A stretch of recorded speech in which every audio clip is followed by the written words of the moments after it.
melakukan observasi ke UMKM. Ikut terus bersama kami ya. Ayo!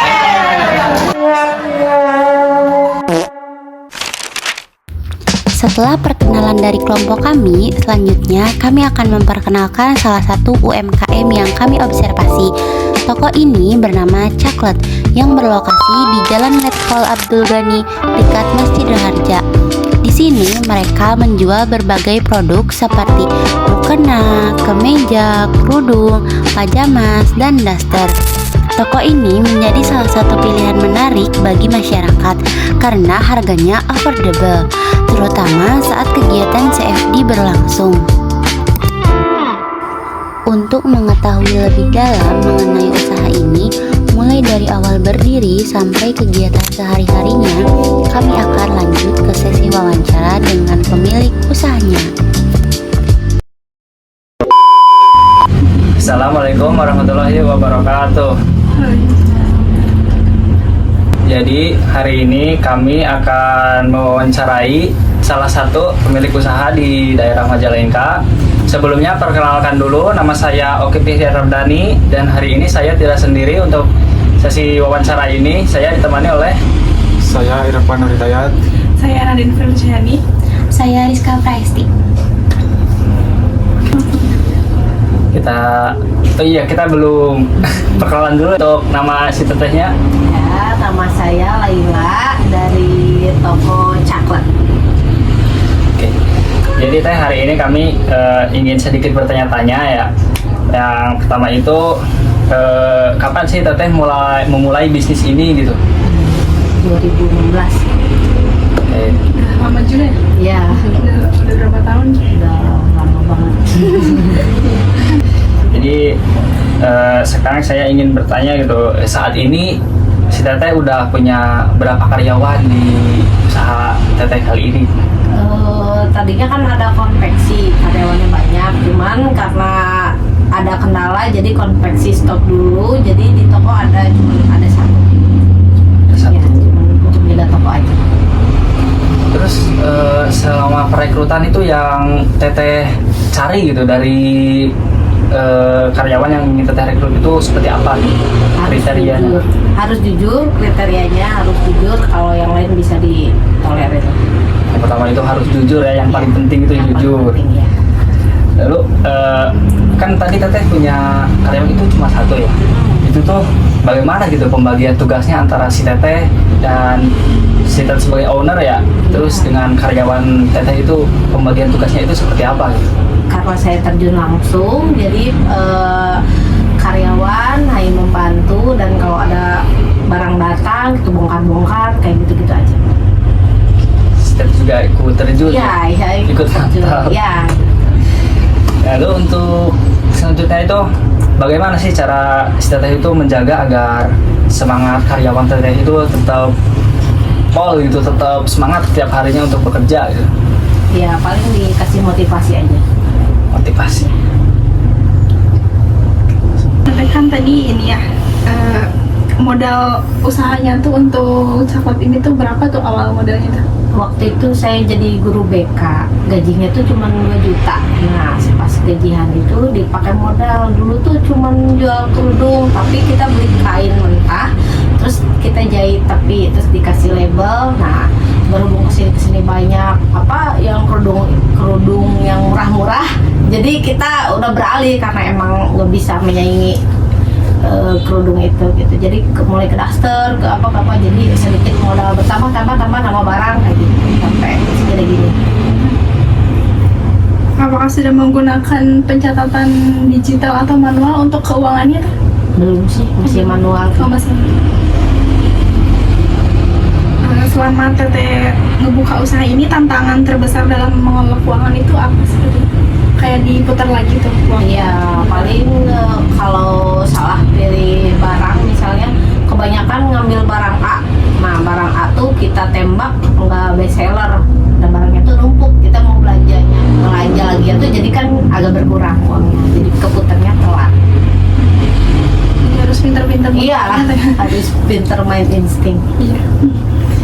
Terus selama teteh usaha ini berapa sih pendapatan terbesarnya dan terendahnya? Untuk saat ini paling kecil itu omsetnya 100, paling gede itu 300. Paling gede itu kalau bulan puasa kemarin ya. Nggak tiap bulan. Kemudian saya ingin tanya Teh, bagaimana cara promosi usaha? Apakah lewat media sosial seperti membuat konten atau hanya membuat spanduk saja di depan toko? Saya nggak bikin spanduk, paling itu bikin video terus kita ngiklan. Kalau di sini kan ada kayak akun bisa pesenin Majalengka, kita bayar di situ, iklannya lewat situ, nanti orang pada tahu. Karena kebetulan toko ini agak menjorok ke dalam, jadi nggak orang pada tahu gitu, jadi harus ngiklan emang. Jadi berarti promosinya lewat Iya, sosial. media sosial. Kemudian pertanyaan kedua, apakah ada strategi khusus supaya pelanggan tertarik membeli produk di toko ini? Ya, keunggulannya sih paling karena harganya terjangkau, terus motifnya bagus-bagus ya. Tadi itu harus pintar-pintar pilih motif gitu. Kemudian, siapakah target pasar utama usaha ini? Apakah seperti ibu-ibu atau Iya, semua umur sih, tak kecuali bapak-bapak aja nggak ada. Kalau anak kecil ada, ibu-ibu ada, teteh-teteh ada, semua ada kecuali laki-laki aja kali yang nggak ada. kemudian yang bikin usaha ini berbeda dari usaha yang lainnya itu apa Teh? Mungkin karena harganya terjangkau ya.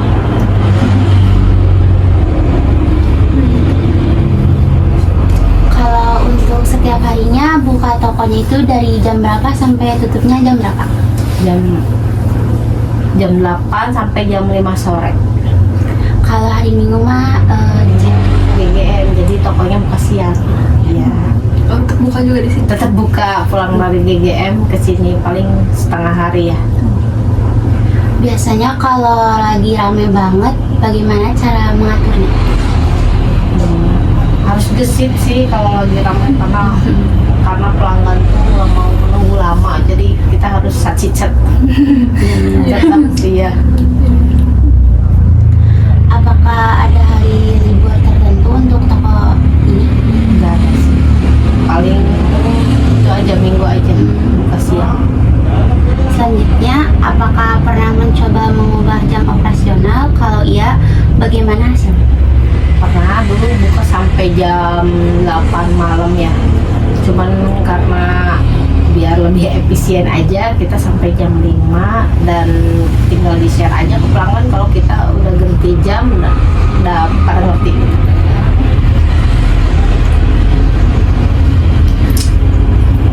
Nah, mungkin itu ya wawancara dari kami. Tapi sebelum ditutup Teh, jadi saya tuh ingin meminta tips and trick gitu, bagaimana Teteh bertahan dan di usaha ini. Mungkin kan pasti banyak problem-problem gitu yang datang selama Teteh berusaha selama Teteh berjalan di usaha ini gitu. Ya, paling tips triknya kalau saya bisa sampai bertahan itu dengan harga jual yang terjangkau dan dengan persaingan dia online shop ya yang kadang lebih murah, tapi ini saya nggak beda jauh gitu. Terus kalau datang ke toko bisa dipegang barang juga.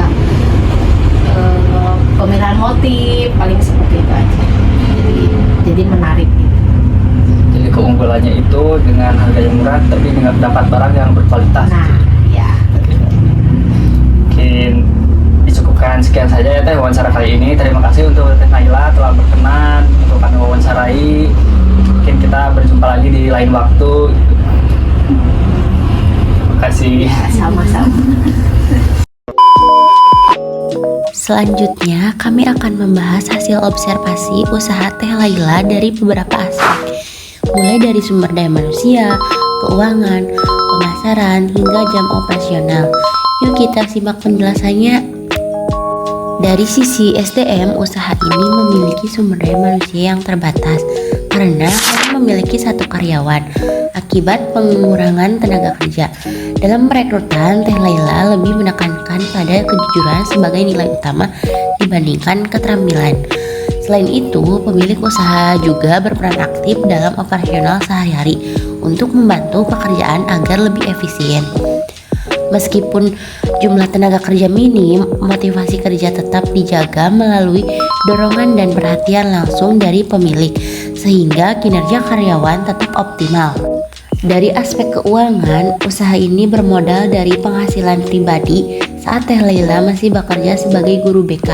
Pengelolaan keuangan masih dilakukan secara manual. Tantangan utama yang dihadapi adalah kesalahan dalam pembelian barang yang kurang diminati konsumen, sehingga menyebabkan penumpukan stok dan penghambatan perputaran modal. Dari sisi pendapatan, omset usaha berkisaran antara 100.000 hingga 300.000, dengan peningkatan tertinggi biasanya terjadi pada bulan Ramadan.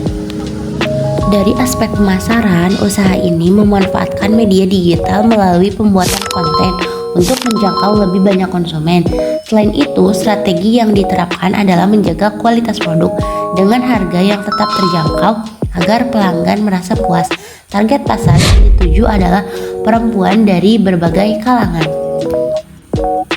Dari aspek operasional, usaha ini memiliki jadwal yang jelas, yaitu buka setiap hari dari pukul 8 pagi hingga 5 sore, dengan penyesuaian pada hari Minggu karena adanya kegiatan di CFD.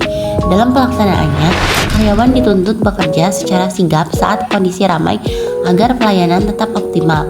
Usaha ini juga pernah melakukan perubahan jam operasional, namun kurang efektif. Akhirnya kembali ke jadwal awal yang dinilai lebih efisien. Sebagai tips dalam menghadapi berbagai tantangan usaha, Teh Laila menekankan pentingnya menjaga harga tetap terjangkau tanpa menurunkan kualitas produk. Berdasarkan pengelolaan dari berbagai aspek tersebut, dapat disimpulkan bahwa toko coklat tidak hanya mengandalkan sistem operasional yang terstruktur, tetapi juga menerapkan strategi pemasaran yang fleksibel. Salah satu bentuk strategi tersebut adalah dengan memanfaatkan kegiatan Car Free Day sebagai alternatif saluran penjualan. Oleh karena itu, kita akan membahas bagaimana peran dan pelaksanaan penjualan di Car Free Day sebagai usaha untuk memperluas dan meningkatkan penjualan. Toko coklat merupakan usaha di bidang fashion yang menerapkan dua metode penjualan, yaitu melalui toko fisik dan penjualan di kegiatan Car Free Day. Pada hari biasa, Senin sampai Sabtu, penjualannya difokuskan di toko fisik yang beroperasi secara rutin untuk melayani pelanggan tetap maupun pembeli umum. Sementara itu, pada hari Minggu, kegiatan penjualan dialihkan ke Car Free Day yang hanya berlangsung selama setengah hari. Strategi ini dilakukan untuk memanfaatkan keramaian pengunjung Car Free Day sebagai peluang dalam menarik pelanggan baru serta memperluas jangkauan pasar. Keberadaan dua saluran penjualan ini memberikan keuntungan tersendiri bagi usaha toko coklat. Toko fisik memberikan kestabilan dalam operasional dan pendapatan karena memiliki lokasi tetap serta pelanggan yang sudah mengenal produk. Di sisi lain, penjualan di Car Free Day bersifat lebih dinamis karena bergantung pada kondisi keramaian dan cuaca, namun memiliki potensi besar dalam meningkatkan promosi dan memperkenalkan produk kepada masyarakat yang lebih luas. Dengan demikian, kombinasi antara penjual di toko dan di Car Free Day menjadi strategi yang efektif untuk mendukung perkembangan usaha secara keseluruhan.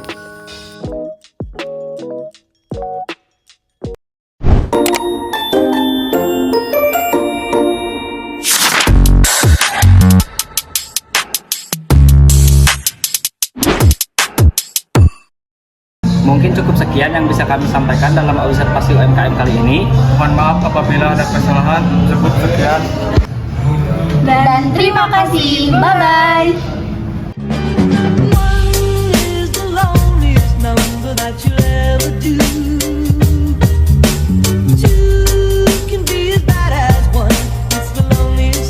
Since the number one is the loneliest number that you'll ever do. Two can be as bad as one. It's the loneliest number since the number